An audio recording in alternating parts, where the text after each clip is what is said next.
Hello friends. दोस्तों, कल video बनाया था मैंने कि क्या भारत कैपिटल कंट्रोल की तरफ बढ़ रहा है और मध्य रात्रि में चुपके से भारत सरकार ने गोल्ड के ऊपर में इंपोर्ट ड्यूटी 10% बढ़ा दी। इस चीज पे हमने कल वीडियो बनाया था और मैंने आशंका जाहिर की थी कि ये जो स्टॉक मार्केट टूट रहा है, गिर रहा है, क्या कहीं इन्वेस्टर्स के दिल और दिमाग में ये बात बैठ गई है कि भारत सरकार जो है कैपिटल कंट्रोल की तरफ तो नहीं बढ़ रहा।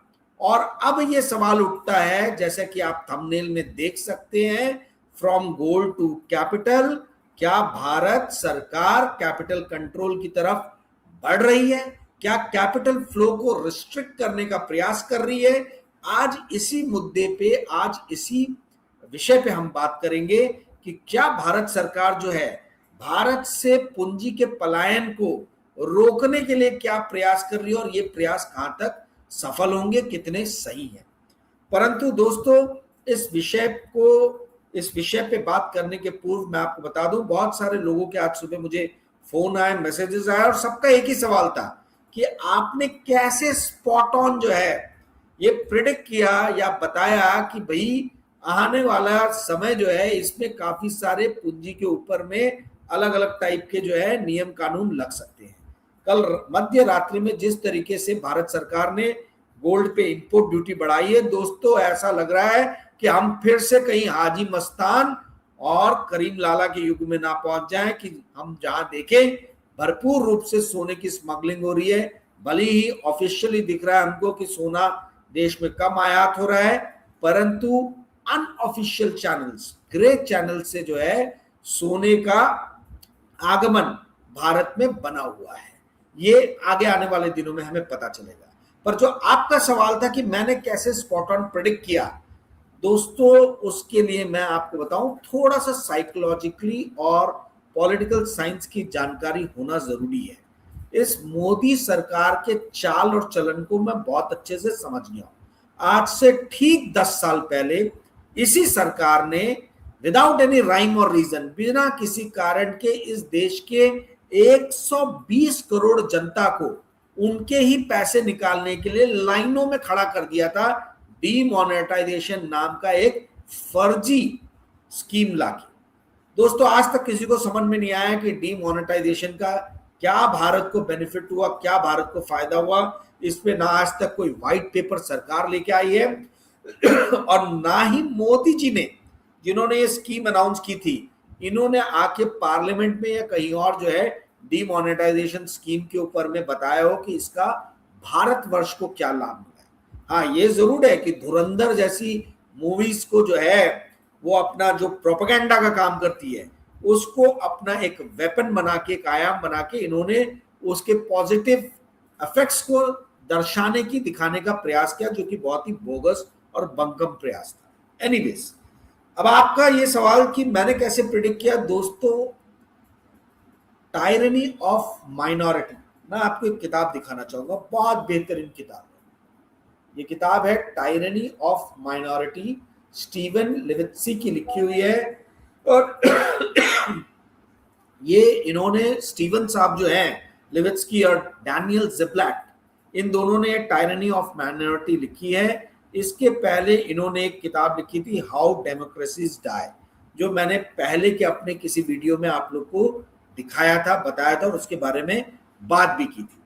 दोस्तों, ये जो किताब है टायरनी ऑफ द माइनॉरिटी, ये किताब बेसिकली बताती है कि किस तरीके से राइट मूवमेंट या राइट विंग जो पार्टीज हैं, पॉलिटिकल पार्टीज हैं, ये वर्ल्ड ओवर जो है सत्ता पे कैप्चर कर रही है। इनको मिलता है 30-32% वोट और ये बाकी 70-65% जनता को अब एक बार सत्ता में आ जाते हैं तो हंटर से हाँकना चालू कर देते हैं, डीमोनेटाइजेशन स्कीम टाइप। और ये टायरनी ऑफ माइनॉरिटी जो है, ये इस माइनॉरिटी का जो घातक हमला है, ठीक है, यहां माइनॉरिटी यानी धर्म नहीं है, ये माइनॉरिटी का अर्थ है कि किस तरीके से ऐसे लोग जिनको 25, 30, 35% वोट मिलता है और वो देश की सत्ता पे काबिज हो जाते हैं और उसके बाद वो 60, 65, 70% बहुसंख्यक जनता को किस तरीके से हंटर से हाँकते हैं और अपने मन माफिक नियम कानून जो है उनके ऊपर में थोपते हैं। इसका सबसे बड़ा एग्जाम्पल डिमोनेटाइजेशन था।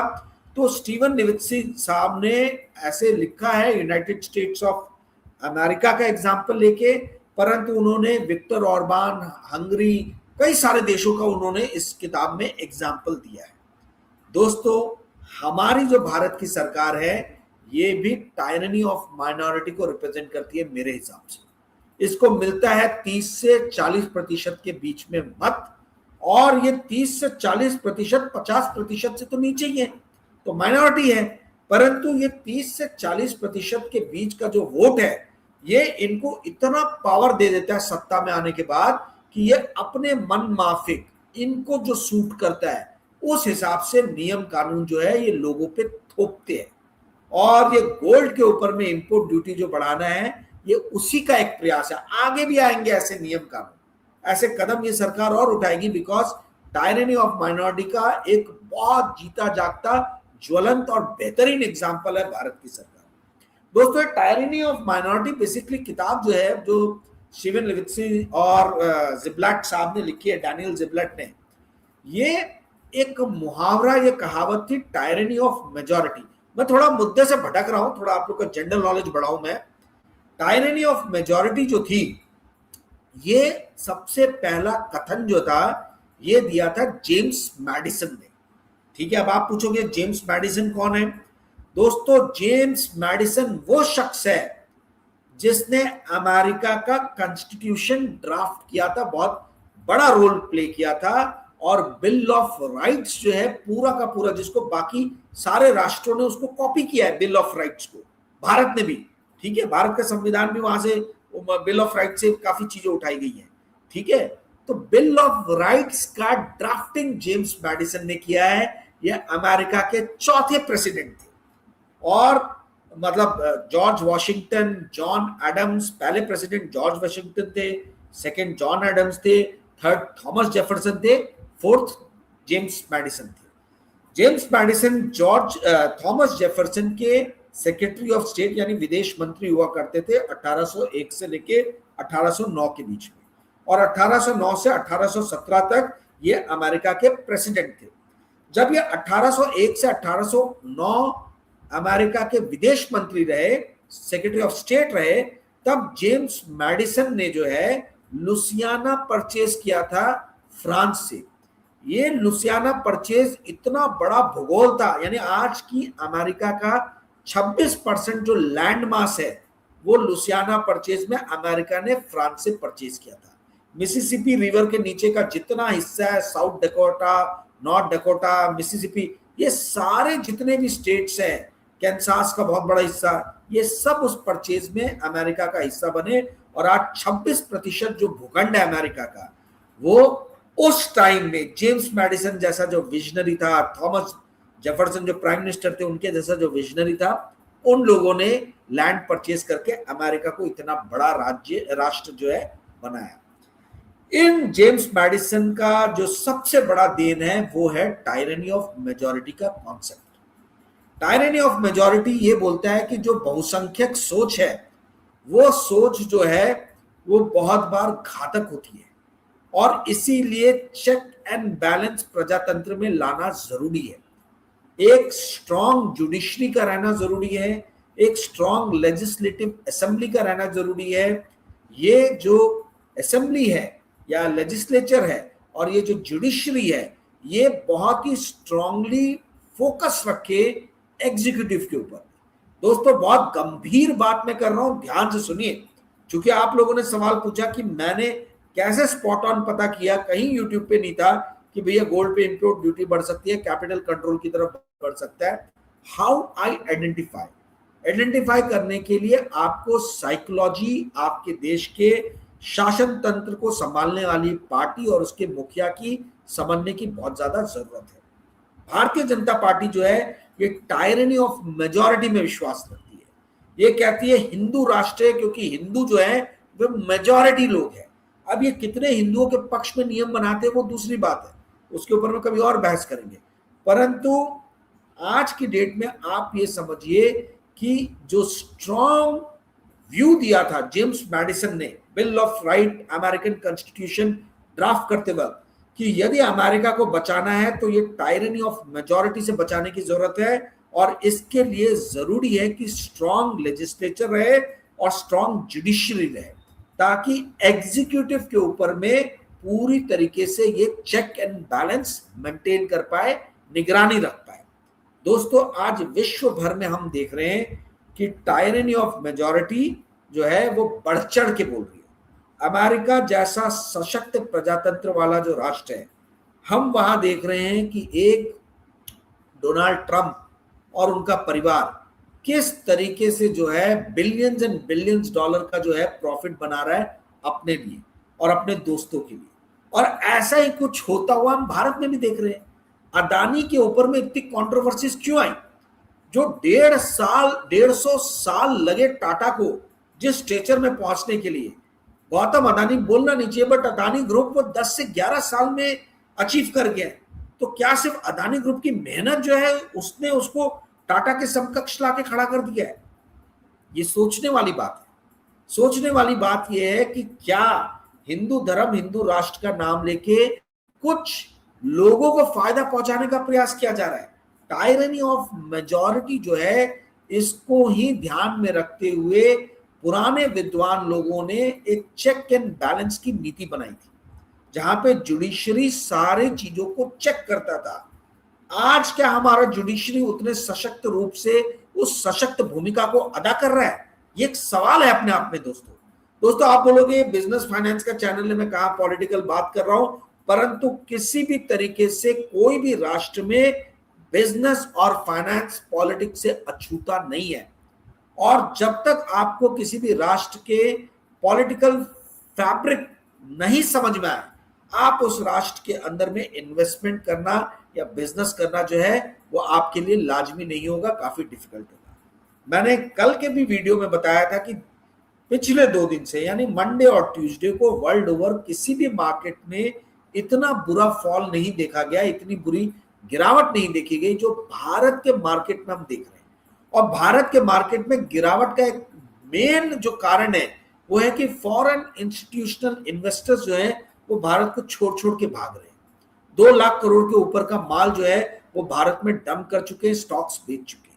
वो बेच इसलिए रहे हैं क्योंकि ये सारे फाइनेंशियल इंस्टीट्यूशन जो है ये ना केवल ये देखते हैं कि ग्रोथ की अपॉर्चुनिटी का है, बल्कि वो ये भी देखते हैं कि देश का पॉलिटिकल ताना बाना जो है वो प्रजातंत्र को सशक्त रखने के लिए कितनी अहम भूमिका निभा रहा है।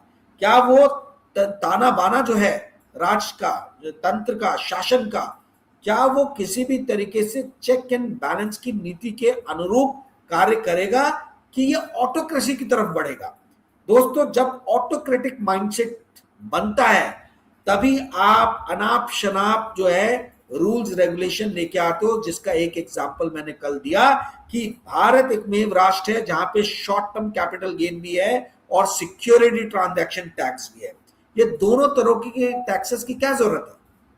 अगर आप देश के अंदर में चाहते हो कि एफआईएस पैसा लेके आए तो या तो एसटीटी रखिए या शॉर्ट टर्म कैपिटल गेन रखिए, दोनों रखिए। आप ना केवल एफआईएस को नुकसान दे रहे हो, बल्कि मेरे जैसे निवेशक जो रिटेल निवेशक है भारत में, उनके ऊपर भी बहुत बड़ा कुठाराघात कर रहे हो। तो दोस्तों, इस तरीके की अनाप शनाप नीतियां सरकार कब बनाती है? सरकार तभी बनाती है जब ऑटोक्रेटिक माइंडसेट हावी हो जाता है। और ये इतने टैक्सेस की सरकार को जरूरत क्या है? आप खुद सोच के देखिए। जहां एक तरफ ये सरकार बोलती है minimum governance, sorry maximum governance, minimum government size, तो आपको इतना ज्यादा टैक्स कलेक्शन करने की जरूरत क्या? आपने जो कहा आपने खुद तो उस पर फॉलो नहीं किया, गवर्नमेंट का साइज बढ़ता चला गया, गवर्नेंस पूरी तरीके से लुप्त है। टैक्स गवर्नमेंट क्यों इतना ज्यादा लेना चाह रही है? इसके पीछे गहन रीजन है कि सरकार जो मध्यम वर्ग से, जो आपसे और मेरे से टैक्स कलेक्ट कर रही है, उस टैक्स से ये अपने लिए वोट खरीद रही है। लाडली बहना लाडला भाव जैसी परजीवी बनाने वाली जो स्कीम्स है, जिसके अंतर्गत बैंक अकाउंट में 2,500-2,2 हजार रुपए डाल दिए जा रहे हैं, इस तरीके की स्कीम्स बिना मध्यम वर्ग का गर्दन निचोड़े हुए नहीं लागू हो सकती थी। मध्यम वर्ग से पेट्रोल डीजल के नाम पे पिछले 3-4 सालों से हैवी टैक्सेस कलेक्ट किया जा रहा है, और ये दुर्भाग्य है इस देश का कि मध्यम वर्ग शांत बैठा हुआ है, खामोश बैठा हुआ है। किसी भी तरीके से आप मध्यम वर्ग में किसी भी तरीके का आक्रोश नहीं देख रहे। $60 $65 पर बैरल जब तेल था, तब भी मध्यम वर्ग से 106 108 रुपए के हिसाब से नागपुर जैसे शहर में पेट्रोल जो है वो पेट्रोल की बिक्री द्वारा सरकार जो है वो हासिल कर रही थी, ले रही थी। तो कहने का अर्थ ये है दोस्तों कि ये इतने टैक्सेस कलेक्ट करके सरकार कर क्या रही है? सरकार अपने आप को बनाए रखने के लिए स्कीम्स नई नई लेके आ रही है, वेलफेयर की। ये सोशलिस्ट स्कीम्स नहीं है दोस्तों। सोशलिस्ट स्कीम लोगों को सोशल मोबिलिटी में, उनको ऊपर बढ़ाने में अहम योगदान देती है, ठीक है। अपवर्ड मोबिलिटी जो है सोशली, मैं बहुत गहरी बात कर रहा हूं, ध्यान से सुनिएगा। अमेरिका के समाज को, यूरोप के समाज को क्यों बेहतर माना जाता है? क्योंकि ये समाज जो है, ये सोसाइटी जो है, वो लोगों को अपवर्ड मोबिलिटी के लिए अवसर प्रदान करती है। यदि आपके अंदर टैलेंट है तो आप अपना टैलेंट दिखाइए और आप अपवर्ड जो है मोबिलिटी की तरफ बढ़ सकते हैं। राज क्षेत्री जो भारतीय हैं, भारतीय मूल के हैं पर अमेरिका में बेस्ड हैं, इन्होंने एक बहुत बेहतरीन किताब लिखी है, हार्वर्ड के प्रोफेसर हैं, जहां पे इन्होंने बताया कि किस तरीके से अपवर्ड मोबिलिटी जो है, इसने बेसिकली अमेरिका को विश्व का एक सशक्त राष्ट्र बनाया और वहां के समाज को बहुत ही सशक्त बनाया, सोसाइटी को सशक्त बनाया।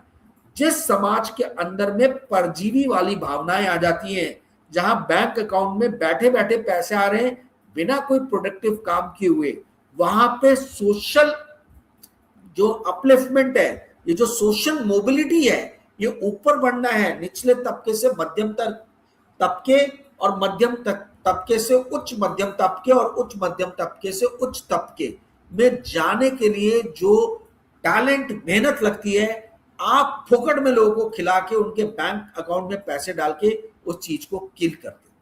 तो दोस्तों, जो आप लोगों ने सवाल पूछा था कि कैसे स्पॉट ऑन किया, मैंने ये देखा कि पिछले 10-11 साल में इस सरकार का चाल और चरित्र क्या है, और चाल और चरित्र अध्ययन करने के बाद में मुझे यही नजर आया है कि ये सरकार दो चीजों में बहुत माहिर है। एक तो ये है कि ये जनता के ऊपर भी दोषारोपण करने में माहिर है। ये आपको ही इंफीरियरिटी कॉम्प्लेक्स में डाल देगी, आपको ही हर चीज का दोषी जो है वो करार कर देगी। ये बोलेगी लोग टैक्स नहीं पे करते हैं, लोग जो है बहुत ज्यादा सोना खरीदते हैं, लोग जो है वो देश हित में काम नहीं करते हैं। मेरा सवाल यह है कि जो लोग हैं वो तो पहले जैसे ही हैं, कांग्रेस के टाइम में भी जो लोग थे वही आज भी हैं। तो आप लोगों गरिया के क्या हासिल कर रहे हो? आप अपनी नीतियां ऐसी बनाओ जिससे लोग जो हैं उस नीतियों के अनुरूप काम कर सके। आप लोगों के ऊपर में ठीकरा फोड़ दोगे तो वही काम अभी हुआ है। जो मोदी जी ने कहा है कि आप विदेश यात्राएं ना करें, यानी आपके दिमाग में ये एक कह लीजिए कि है भावना डाल देंगे। अगर आपने प्लान बनाया हो कि मैं आज गर्मी में अपने परिवार को जरा बाहर से घुमा के लेके आ जाऊं, ठीक है, खुद तो ये घूमने जा रहे हैं, इनके मंत्री भी जा रहे हैं, विदेश दौरे कर रहे हैं गर्मियों में, पर ये आपके ऊपर में प्रतिबंध लगा रहे हैं, या आपसे प्रतिबंध तो नहीं कहना चाहिए, आपसे अनुरोध कर रहे हैं कि आप बाहर नहीं जाए। आप बाहर जाएंगे तो विदेशी मुद्रा जो है, प्रीशियस फॉरेन एक्सचेंज जो है, वो आप भारत से बाहर लेके जाओगे। यदि ऐसी बात है तो मोदी जी आप क्यों नहीं वीडियो कॉन्फ्रेंसिंग के द्वारा जो है बातचीत कर लेते हो जिन राष्ट्रों में आप सफर कर रहे हो, जहां पे आप जा रहे हो? ये एक सवाल है जिसका जवाब इस देश की जनता ने पूछना चाहिए इनसे। तो एक चीज जिसमें ये माहिर है वो ये है कि आपके अंदर इंफीरियरिटी कॉम्प्लेक्स डाल देंगे, आपको बता देंगे कि आप कितने तुच्छ हो कि आप इस देश के लिए कुछ नहीं कर रहे। दूसरी चीज जिसमें ये माहिर है वो ये है कि तुगलकी फरमान जो है, ये मतलब तुगलकी फरमान इनके कभी भी आ सकते हैं। डीमोनेटाइजेशन कर देंगे रातों रात, जो है वो देश के अंदर में जो है कंप्लीटली जो है वो बोल देंगे कि भैया आवागमन बंद है, ट्रेन बंद, बस बंद, प्लेन बंद, आप जाओ, आप या तो वहीं रुक जाओ या पैदल पैदल जहां जाना है वो वहां जाओ। पेंडेमिक में हमने ये देखा, ये हुआ है। तो तुगलकी फरमान जो है इनके आते रहेंगे। इस चीज की मेरे को बहुत ज्यादा अपेक्षा थी और ये जो गोल्ड इंपोर्ट ड्यूटी जो बढ़ाया है वो उसी तुगलकी फरमान का पहला एक नमूना है। आगे आने वाले दिनों में क्या तुगलकी फरमान आ सकते हैं जो मुझे लग रहा है, एक तो जो $2 लाख हम इंडिया से बाहर लेके जाते थे, मुझे लग रहा है कि उसके ऊपर भी कहीं ना कहीं कंट्रोल आएगा यदि रुपया गिरना बंद नहीं हुआ। दोस्तों मैं आईसीआईसीआई, मैंने बताया था आईसीआईसीआई डायरेक्ट का इंटरैक्टिव ब्रोकर्स के साथ में टाई अप है, जिसके कारण मैं इंडिया के बाहर स्टॉक्स खरीद पाता हूं। मुझे इंटरैक्टिव ब्रोकर अब स्टॉक्स खरीदने नहीं दे रहा। मैंने इंटरैक्टिव ब्रोकर को क्वेश्चनियर भेजा कि भैया क्यों नहीं आप मुझे खरीदने दे रहे हो, मेल भेजा एक उनको, तो उनका जवाब आया कि आपका आईसीआईसीआई डायरेक्ट के साथ में अकाउंट है, आप वहां से कुछ प्रॉब्लम है, आप जाके वहां कंप्लायंस के चीज सॉल्व कीजिए। तो ये इसी तरीके का कुछ कंप्लायंस के पचड़े में फंसा देंगे लोगों को, और जो लोग बाहर स्टॉक्स खरीद रहे थे वो अपॉर्चुनिटी गई उनकी।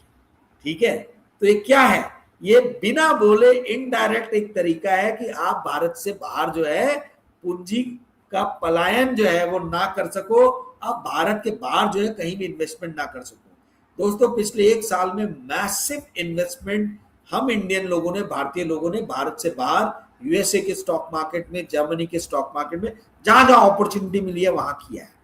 भारत सरकार घबरा गई इस चीज से, उनको ये समझ में आ गया कि लोग जो है भारत से बाहर जो है वो इन्वेस्टमेंट के अवसर तलाश रहे हैं, और मेरे जैसे कुछ पगले सरफिरे लोग जो हैं जो बोल रहे हैं कि भारत के अंदर में अब अपॉर्चुनिटीज नहीं है, भारत के बाहर तलाशो। तो सबसे पहले मेरे जैसे लोगों के ऊपर में ही जो है प्रहार करेंगे। मैं आज की डेट में इंडिया के बाहर परचेज नहीं कर पा रहा हूँ। मैं कल आईसीआईसीआई को भी मेल लिखूंगा, इंटरैक्टिव से तो मेल आ ही गया कि आपका जो भी प्रॉब्लम है आप आईसीआईसीआई से सॉल्व कीजिए। आईसीआईसीआई डायरेक्ट ने क्या कंप्लायंस का इशू मेरे सर पे डाला है मुझे देखना होगा, क्योंकि अभी तक परचेज कर रहा था, अब नहीं परचेज कर पा रहा हूं। यदि कंप्लायंस का इशू था तो पहले ही परचेज नहीं कर सकता था। तो ये सेकंड मुझे लग रहा है जो तुगलकी फरमान जल्दी आएगा, यदि रुपया ऐसे गिरता रहा तो। तीसरा फरमान जो है तुगलकी आ सकता है कि भयानक रूप से जो है ये पेट्रोल और डीजल के प्राइसेस जो है हम देख सकते हैं आने वाले दिनों में बढ़े, यदि ईरान और अमेरिका वाला ये जो खाड़ी युद्ध वाला जो मामला है इसमें कोई सोल्यूशन नहीं निकलता है। दोस्तों धीरे धीरे देखिए क्या क्या होता है, मजेदार दिन चल रहे हैं, और इन मजेदार दिनों में कैसे निवेश करना है, कैसे मैं निवेश कर रहा हूं, ये मैं आपको बताने वाला हूं 18 मई के अपने पेड वीडियो में। यदि आप में से कोई भी उस वीडियो को देखना चाहता है तो मुझे 9860317209 पे व्हाट्सएप मैसेज भेज सकता है, मैं रिप्लाई करूंगा, बताऊंगा क्या पेमेंट का तरीका है। 1500 रुपए फीस है, यदि आप फीस पे कर सकते हैं तभी कृपया करके आप संपर्क करें, क्योंकि आपका समय और मेरा समय दोनों का समय बहुत ही मूल्यवान है, बहुत ही महत्वपूर्ण है। दोस्तों 23 मिनट का वीडियो हो गया है, 9:30 बज गए हैं, मैं वीडियो यहीं समाप्त करूंगा। आपको अगर आज का वीडियो पसंद आया होगा तो कृपया करके इस वीडियो को लाइक और शेयर कीजिएगा, और अपने मित्रों को इस चैनल को सब्सक्राइब करने के लिए कहिएगा। धन्यवाद फ्रेंड्स, गुड नाइट, बाय।